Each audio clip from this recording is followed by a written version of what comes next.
مشرک کے لیے دعائے مغفرت ممنوع ہے، کر نہیں سکتے آپ.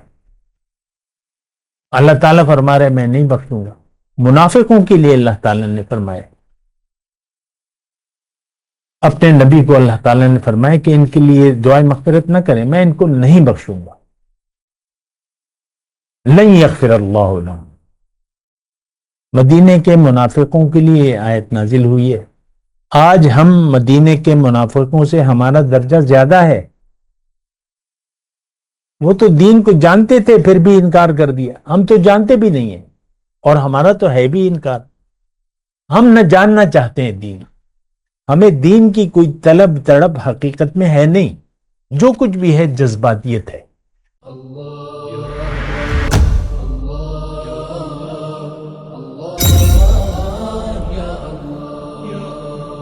اعوذ باللہ من الشیطان الرجیم. بسم اللہ الرحمن الرحیم. اللہم صلی علی سیدنا محمد معدن الجود والکرم وآلہ وسلم. سامعین و ناظرین کرام، السلام علیکم ورحمۃ اللہ وبرکاتہ. سامعین کرام، راہ نجات کے سلسلے میں آج ہمارا موضوع دنیا میں بخشش کی گارنٹی حاصل کریں. دیکھیں، بالکل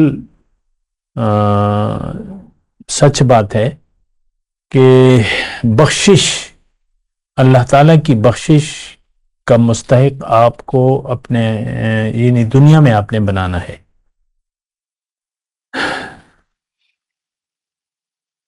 اور دیکھیں، اس بات کا تعلق آپ کی دنیا میں زندگی گزارنے کی نیت سے ہے. اور ایک بات میں واضح طور پہ آپ کو کہہ دوں کہ اگر آپ کی دنیا میں رہنے کی نیت خراب ہو گئی، یعنی آپ نے دنیا کو دنیا کی کامیابی کو حقیقت سمجھ لیا، نمبر ایک، اور اس حقیقت سمجھ لیا اور اس کو اپنا زندگی کا مدعا بنا لیا، یعنی نیت بنا لیا کہ میں نے دنیا میں کامیابی حاصل کرنی ہے. یعنی دنیا کی کامیابی، جو بھی دولت، عزت، شہرت، تن، زر، زمین، جو بھی آپ کہتے ہیں، یہ اہم ہے، یہ اصل ہے. دیکھیں، میں ہوائی باتیں نہیں کر رہا. ہم دنیا دارانہ ماحول میں پیدا ہوئے ہیں اور دنیا دار ماں باپ کے ہاں ہم پلے بڑے ہیں. یہ سلسلہ آج کا نہیں ہے. یہ صدیاں ہو گئیں کہ ہم مسلمان دنیا کو اپنا مدعا زندگی بنا لیا ہے. مسلمان نے، میں اس کی زیادہ لمبی چوڑی تاریخ میں باتیں نہیں کہ میں آج آپ کی بات کر رہا ہوں، آج کی بات کر رہا ہوں کہ آج آپ دیکھ لیں، اپنے معاشرے کی کیفیت کو دیکھ لیں، اپنی روش کو دیکھ لیں. ہماری روش دنیا دارانہ ہے. ہم سب لوگوں کا رخ دنیا کی طرف ہے. لیکن ہمارے لیے ہمارا مفاد اہم ہے، ہر شخص کے لیے. ہمارے تعلقات کی بنیاد دنیا ہے اور ہمارا جینا مرنا دنیا کے لیے، جبکہ ہمارا جینا مرنا اللہ کے لیے ہونا چاہیے تھا. ہم اللہ کے ہیں، ہمیں اللہ کے لیے زندگی گزارنی چاہیے تھی. مسئلہ یہ خراب ہو گیا ہے کہ ہم دنیا کے لیے زندگی گزار رہے ہیں. ہر شخص، دیکھیں، کوئی مشکل بات نہیں ہے، ہر شخص پریشان ہے. یہ تو آپ، اور پریشانی اس کو دنیا کے مسائل کی ہے. کوئی کیسے پریشان ہے، کوئی کسی کیا پریشانی ہے. وہ جو گلی کا خاکروب ہے اور جو ملک کا وزیر اعظم ہے، سب لوگ پریشان ہیں. اس کے مابین جو بھی کیٹیگریز آتی ہیں، اس میں میں بھی ہوں اور آپ بھی ہیں، ہم سب لوگ پریشان ہیں. پریشانی ہماری دنیا کی ہے، جبکہ یہ بہت بڑی خطا ہے. دنیا سے ہمارا کیا لینا دینا؟ دنیا تو ایک امتحان ہے، ہم نے امتحان دے کے چلے جانا ہے. جیسے کہ میرے آقا نے فرمایا تھا، مالی ولی دنیا کم انما مثلی کمثل راکب استظل تحت الشجرۃ ثم رہا فترکہا، او کما قال، کہ اللہ کے رسول میں یعنی ان کی ذات ہمارے لیے نمونہ ہے. یہ نہیں ہے کہ انہوں نے کیسے زندگی گزاری، یہ بات یہ ہے کہ انہوں نے ہمارے لیے کیا نمونہ پیش کیا ہے. ان کا ہر عمل ہمارے لیے واجب الاتباع ہے، ہر خیال، ہر بات. یہ بات نوٹ کر لیں. تو آقا فرماتے ہیں کہ مالی ولی دنیا کو، لوگوں میرا تمہاری دنیا سے کیا واسطہ. میری مثال تو ایک راہ چلتے مسافر کسی ہے جو سفر کے درمیان تھوڑی دیر سستانے کے لیے ایک درخت کے سائے میں بیٹھا اور پھر چل دیا. پتہ نہ کہا، سائے کو چھوڑ دیا. حقیقت بھی یہی ہے. یہاں آپ آئے ہیں اکیلے، جائیں گے اکیلے، اور جو بھی آپ نے اپنے آپ کو سمجھ لیا ہے یا اپنے ارد گرد ایک رشتہ داریوں کا جال بچھا لیا ہے، جو کچھ بھی ہے اور جس کے لیے آپ زندگی گزار، لم یرید الا الحیات الدنیا. ہماری مثال اللہ تعالیٰ نے فرمائی ہے قرآن میں کہ بس دنیا کے علاوہ ہماری کوئی اور چاہت نہیں ہے. ٹھہر جائیں ذرا، اس بات پر غور کریں. میری بات نہیں ہے، اللہ نے فرمایا، ہمارے لیے فرمایا. دیکھیں، جو آیت میں آپ کو ابھی پڑھ کے سنا رہا ہوں یہ مدینے کی ہے. مدینے میں ہم جیسے مسلمان بھی تھے، منافق جو اسلام کا جن پر یقین نہیں تھا لیکن مسلمان ہو گئے تھے مجبوراً. ہم بھی مجبوری مسلمان. اگر ہم دیکھیں ایک بات میں کروں، اگر آج ہم ایک ہندو کے گھر پیدا ہوتے، بہت سے ہیں انڈیا میں 1 ارب لوگ ہیں، تو 80 کروڑ جو ہے وہ غیر مسلم ہیں، ہندو ہے، اکثریت ہندو بھی ہے. آپ آج کیا سن رہے ہیں کہ وہ 80 یا 70 کروڑ جو ہندو ہیں ان میں سے کوئی قبول اسلام کو قبول کر رہا ہے؟ جو نئی پوز آ رہی ہے، میں ابھی آج کی نیو جنریشن کی بات کر رہا ہوں. 20 سال کا بچہ ہے، 30 سال کا ہے جوان، 40 سال کا ہے، تو کیا وہ خبریں تو آ جاتی ہیں کہ لوگ دھڑا دھڑ اسلام کو قبول کر رہے ہیں، دھڑا دھڑ ہندو مسلمان ہو رہے ہیں. نہیں، آج دیکھیں، میں یہ کہہ رہا ہوں آپ کو کہ آج ہم سب دنیا کے لوگ، ان کا کوئی دین نہیں ہے. دین ہے ہم سب کا دنیا داری. ختم بات. ہندو، سکھ، عیسائی، یہودی یا جو بھی برائے نام ہیں سب دنیا دار لوگ ہیں، سمیت آج کے مسلمانوں کی امت مسلمہ سب دنیا دار لوگ ہیں. آپ خود اپنے آپ کو دیکھ لیں، میں تو کوئی دور کی بات نہیں کہہ رہا. ہمارا جینا مرنا دنیا کے لیے، ہماری پریشانی دنیا کے لیے، ہماری خوشیاں بھی دنیا سے تعلق رکھتی. ہر شخص دنیا کی چیزوں پر خوش ہو رہا ہے. فریحوا بالحیات الدنیا. اللہ تعالیٰ نے کافروں کی بات فرمایا ہے، یہ تو دنیا کی زندگی پر خوش ہو. دنیا خوشی یا غم کی جگہ نہیں ہے. ہاں ہے ایک لحاظ سے. یہاں اگر مومن جو ہے وہ اللہ کی رضا پر خوش ہوتا ہے اور اللہ کی ناراضگی پر غمگین ہو جاتا ہے. لیکن ہم تو مومن نہیں ہیں. اللہ کی رضا یا اس کی ناراضگی ہمارے لیے کوئی اہمیت نہیں رکھتی. اس بات پر غور کریں. دیکھیں، میں زیادہ لمبے چوڑے علمی دلائل یہ وہ میں آسان بات کر رہا ہوں، اور ایک بات ایسی میں کرنا چاہتا ہوں جو آسان ہو اور آپ سمجھ لیں. میں یہ کہہ رہا ہوں کہ ہم سب دنیا دار لوگ، ہمارے لیے دنیا اہم ہے. دنیا کی کامیابی اہم ہے. دنیا کی ناکامی ہم نہیں چاہتے. دنیا کی کامیابی پر ہم خوش ہوتے ہیں، ناکامی پر غمگین ہو جاتے ہیں. یہ کوئی بات ہے؟ آپ تو اشرف المخلوقات ہیں. اللہ تعالیٰ نے تو آپ کو اپنے لیے بنایا ہے. آپ کو اللہ کی رضا کو اہمیت دینی تھی. وَرِضْوَانٌ مِّنَ اللَّهِ اکبر. اللہ کی رضا بڑی چیز ہے. اللہ تو خیر، بہرحال میں اپنے موضوع کی طرف آتا ہوں. دنیا میں بخشش کی گارنٹی. دیکھیں، دنیا میں جو انسان آ گیا اور جب یہ جائے گا تو یا تو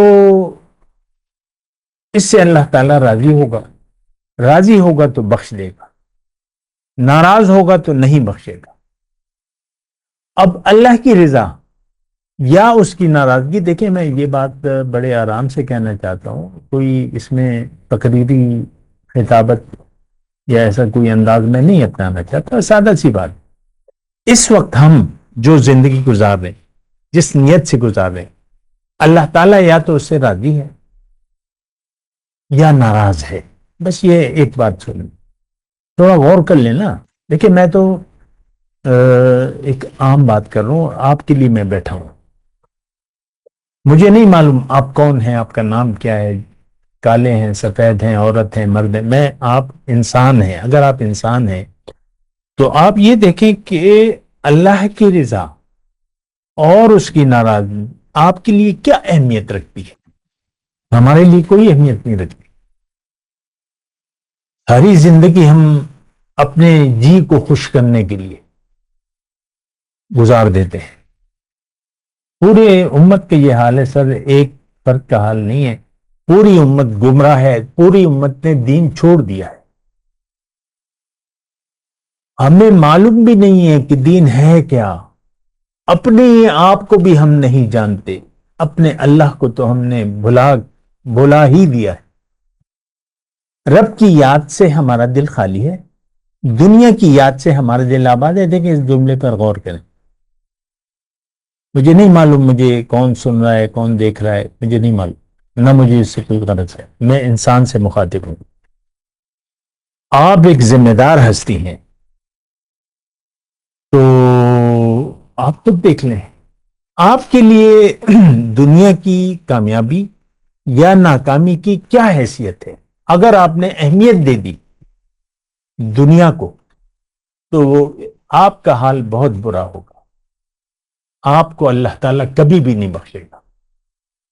یہ بات نوٹ کر لیں، میں قرآن کے حساب سے بات کر رہا ہوں، بخشنے والی ذات تو اوپر ہے، لیکن اللہ نے فرمایا ہے کہ جو دنیا دار ہے وہ جہنم کی آگ میں ہمیشہ کے لیے جلیں گے۔ دیکھیں میں تھوڑی سی اس کی وضاحت کر دوں۔ اصل چیز تو اطاعت ہے اور بندگی ہے، اور اللہ کی شرک کسے کہتے ہیں کہ آپ اللہ کی ذات یا صفات میں کسی اور کو اس کا ہم پلہ قرار دے دیں۔ یہ آیت تو قرآن میں لکھی ہوئی ہے، ایک جگہ نہیں دو جگہ ہے۔ ارائیت من اتخذ الہہ ہواہ افانت تکون علیہ وکیلا ام تحسب ان اکثرهم یسمعون او یعقلون انہم الا کالانعام بل ہم اضل سبیلا او کما قال۔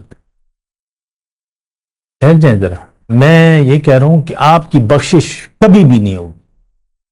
مشرک کی اللہ تعالیٰ فرما رہے میں معاف نہیں کروں گا۔ دیکھیں بات کو سمجھنے کی کوشش کریں، پہلے یہی بات میں آپ کو بتا رہا ہوں۔ ان اللہ لا یغفر ان یشرک بہ ویغفر ما دون ذلک لمن یشاء۔ مشرک کے لیے دعائے مغفرت ممنوع ہے، کر نہیں سکتے آپ۔ اللہ تعالیٰ فرما رہے میں نہیں بخشوں گا۔ منافقوں کے لیے اللہ تعالیٰ نے فرمایا، اپنے نبی کو اللہ تعالیٰ نے فرمایا کہ ان کے لیے دعائے مغفرت نہ کریں، میں ان کو نہیں بخشوں گا۔ لن یغفر اللہ لہم۔ مدینے کے منافقوں کے لیے آیت نازل ہوئی ہے۔ آج ہم مدینے کے منافقوں سے ہمارا درجہ زیادہ ہے، وہ تو دین کو جانتے تھے پھر بھی انکار کر دیا، ہم تو جانتے بھی نہیں ہیں اور ہمارا تو ہے بھی انکار۔ ہم نہ جاننا چاہتے ہیں دین، ہمیں دین کی کوئی طلب تڑپ حقیقت میں ہے نہیں، جو کچھ بھی ہے جذباتیت ہے۔ ایک ہجوم اکٹھا ہوا، اس نے ایک آدمی کو زندہ جلا دیا، کیوں کہ اس نے گستاخی کی تھی، بس اس کو جلا دو، اس کو مار دو، کیونکہ ہم تو بڑے دیندار ہیں، ہم تو بڑے پاک باز ہیں۔ ویسے میں ایک بات کہہ رہا ہوں، ہمارے لیے دین تو بس یہی ہے۔ آج مسلمان کا گلا کاٹ رہے ہیں، دین کے نام پر ایسے گروہ، بڑے بڑے گروہ پیدا ہو گئے جو مسلمانوں کو، کلمہ گو کو کافر سمجھتے ہیں اور مسجد میں بم پھوڑتے ہیں۔ اللہ اکبر کا نعرہ لگا کے مسجد میں اپنے آپ کو اڑا دیتے ہیں، اور نتیجے میں پھر جو کچھ بھی ہوتا ہے، چھت گر جاتی ہے، ابھی واقعہ ہوا ہے. تو مسلمان کے گلا کاٹنے کے درپے ہے. تو یہ کون سا اسلام؟ مسلمان جو کلمہ گو ہے اس کا خون حرام ہے، لیکن آپ نے اپنے لیے مسائل ڈھونڈے گئے. بہرحال میں وہ بات نہیں کر رہا. گناہ دنیا میں گناہوں کی بخشش کیسے ہوگی؟ میں آپ کو شرک کی بات کر رہا تھا. شرک کیا ہے؟ اللہ کی صفت میں آپ کسی اور کو بھی شریک سمجھ لیں. معبود اللہ ہے، لا الہ الا اللہ، اللہ کے سوا کوئی معبود نہیں. کلمہ طیبہ کا بنیادی مطلب یہی ہے. ہم تو غیر کو پکار رہے ہیں، ہم تو غیر کے حکم کے سامنے سر جھکا دیا ہے، اور ہم اپنے نفس کی خواہشات نفس کو ہم نے اپنا معبود بنا لیا ہے. ہر شخص اپنی مرضی سے زندگی گزار رہے ہیں. دیکھیں، آسان باتیں کر رہا ہوں. قرآن کی ہدایت، نبی کا طریقہ ہمارے لیے اہمیت نہیں رکھتا. بس یہ مختصر بات.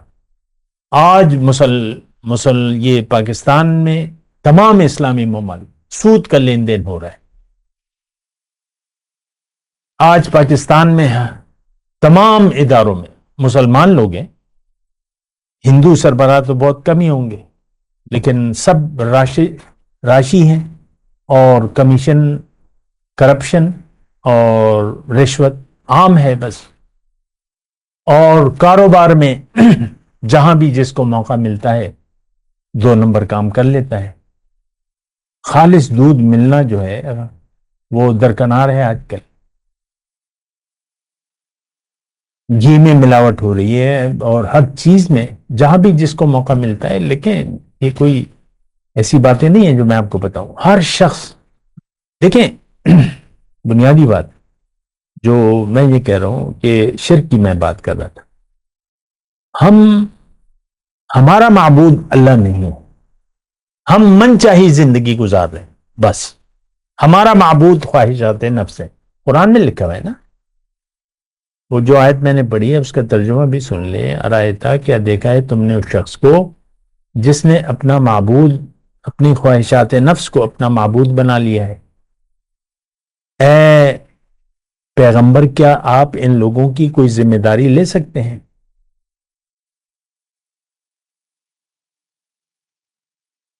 افانت تکون علیہ وکیلا ام تحسب، کیا تمہارا یہ گمان ہے اے داعی قرآن کہ ان میں سے اکثر یسمعون اور یعقلون، کیا سننے کے لیے تیار ہیں حق کو، یا حق پر سوچنے کے لیے تیار ہیں؟ نہیں. ان کی مثال تو جانوروں کی سی ہے. کون؟ آج امت مسلمہ. بل ہم اضل، بلکہ یہ جانوروں سے بھی بدتر ہے. قرآن کی آیت ہے. یہ الگ بات ہے کہ آپ اس کے لیے کوئی اور معنی بدل دیں یا جو بھی ہیں، لیکن اس میں یہ ارایتا من اتخذ ہواہ الہہ ہواہ، اپنی معبود، اپنی خواہشات نفس کو. یہ تو ہمارے گھر گھر کی کہانی ہے. بیگم صاحبہ کا اگر موڈ خراب ہو گیا، کوئی بھی وجہ ہو، تو مجال ہے کہ اللہ کا حکم یا کوئی بھی اس پہ چیز اثر کرے. یہ صرف عورت نہیں ہے، مرد اگر کسی بات پر ناراض ہو گیا اور بولتی بند ہو گئی اس کی، تو مجال ہے کہ اللہ کا حکم اور اس میں کچھ بھی ہو اس کے لیے. ہم سب، دیکھیں، حقیقت یہ ہے، ہم سب خواہشات نفسانی کے غلام ہیں. ہمارے لیے اہم دنیا ہے. فَأَعْرِضْ عَمَّنْ تَوَلَّى عَنْ ذِكْرِنَا وَلَمْ يُرِدْ إِلَّا الْحَيَاةَ الدُّنْيَا، اس شخص سے اپنا رخ پھیر لے جو پھر گیا میری یاد، اب یہ نہیں چاہتا صرف دنیا کی زندگی. ذَلِكَ مَبْلَغُهُم مِّنَ الْعِلْمِ، ان کا مبلغ علم یہی. آج امت مسلمہ کا مبلغ علم دنیا کا مفاد. ختم بات. اللہ. تو دیکھیں، بخشش کی گارنٹی ہو سکتی ہے. میں آپ کو ایک آیت پڑھ کے سناتا کہ اللہ تعالیٰ نے قرآن میں فرمایا، سورہ زمر کی آیت ہے، آیت نمبر 53.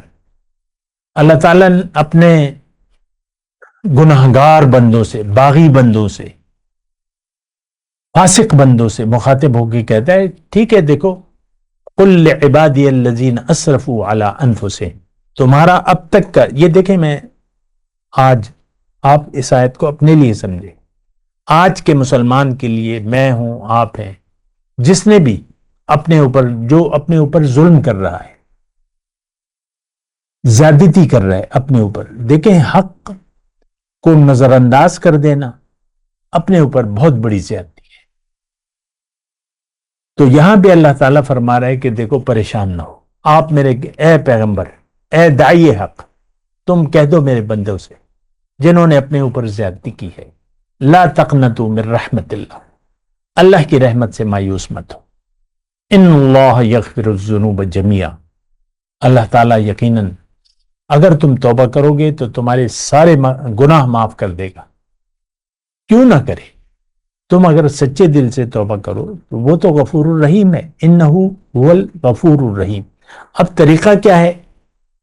آج کا جو میرا موضوع، کیا کرنا ہوگا؟ انیبوا الی ربکم،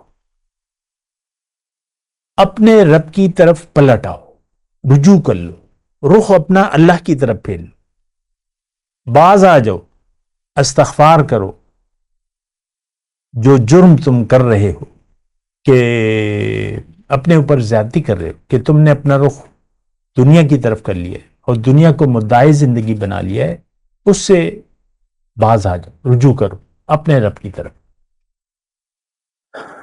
اب یہ الفاظ میں اپنے آپ سے کہہ رہا ہوں، لیکن ہے بات وہی قرآن کی بات ہے کہ تم اپنی حقیقت،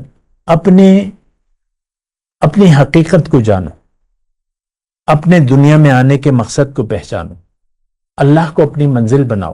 اللہ تعالیٰ نے تمہیں دنیا کے لیے نہیں بنایا، اللہ تعالیٰ نے تمہیں اپنی ملاقات کی تیاری کے لیے دنیا میں بھجوایا ہے، تو اس کی طرف استغفار کرو، رجوع کر لو اور اپنی اصلاح کر لو۔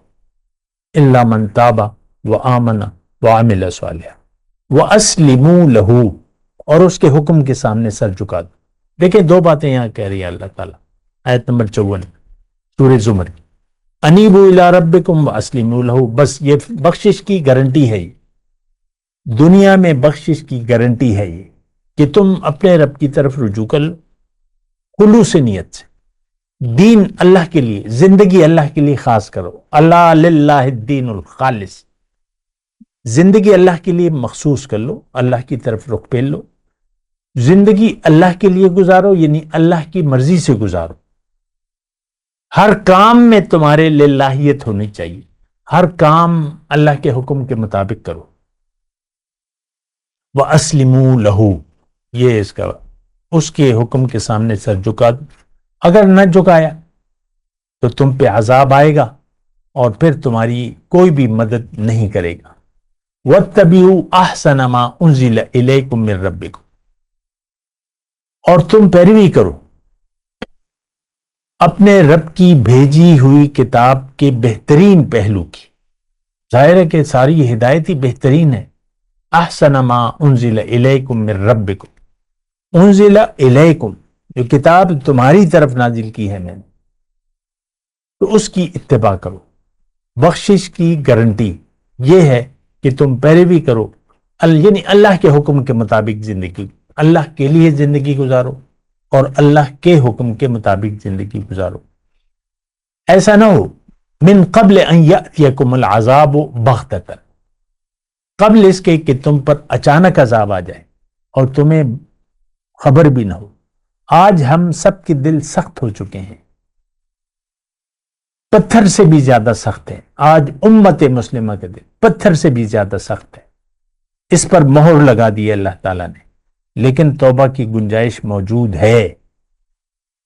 آج آپ یہی طریقہ استعمال کریں، انیبوا الی ربکم واسلموا لہ، لیکن دیکھیں مایوسی نہیں ہے، جب تک آپ سانس لے رہے ہیں تو اللہ تعالیٰ آپ کو بخشنے کے لیے تیار ہے، آپ بخشش کا طریقہ کار جانیں۔ انیبوا الی ربکم واسلموا لہ واتبعوا احسن ما انزل الیکم من ربکم۔ ہم نے تو دیکھیں قرآن کو چھوڑ دیا ہے، قرآن آج ہمارے لیے کتاب ہدایت نہیں ہے، بس ایک چومنے کے لیے ہم نے اس کو رکھا ہوا ہے، یا دنیاوی جو بھی استعمالات ہیں وہ، یا ناظرہ، بس زبان سے ناظرہ پڑھ لی.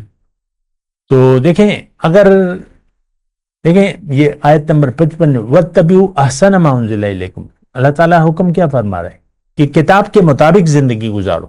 نہیں گزاری تو تم پہ عذاب آئے گا، تمہیں پتہ بھی نہیں چلے گا. آج ہم امت مسلمہ اللہ کے عذاب کا شکار ہے. اس کا دل سخت ہو گیا ہے، پتھر دل ہے. یہ دین کے نام سے اسے چڑ ہے، اصل دین کے نام سے. ہاں روایتی دین ہے، روایات ہیں، بس مجبوری ہے. ہم اپنے آپ کو ہندو نہیں ڈکلیئر کر رہے، مجبوری ہے. لوگ پھر کیا کہیں گے؟ ورنہ پھر ڈکلیئر کر دیں تو پھر آپ کو پکڑ کر آپ کی لاش کو جلا دیں گے لوگ، اگر آپ ڈکلیئر کر دیں تو. یہ بھی حالات ہے نا آج. ویسے تو ساری امتی عمل سے ڈکلیئر کر دیا کہ اسلام سے ہمارا کوئی واسطہ نہیں، نہ اللہ کا حکم میں جانتے ہیں نہ نبی کا طریقہ. اصل تو یہ ہے کہ آپ رجوع کریں. رجوع اللہ کے لیے کوئی بھی تیار نہیں. ان یأتیکم العذاب بغتۃ وانتم لا تشعرون. تو دیکھیں میں یہی بات کر رہا ہوں آپ سے، دنیا میں آپ نے بخشش کروانی ہے. بخشش کا ایک رویہ ہے، بخشش کا ایک راستہ ہے، اور وہ راستہ دین کا راستہ ہے. بہت آسان باتیں ہیں، اور باقی تو آپ کی اپنی مرضی ہے، آپ کو کوئی بھی مجبور نہیں کر رہا. وآخر دعوانا ان الحمدللہ رب العالمین. مولایا صلی وسلم دائما ابدا على حبیبک خیر الخلق کلہم.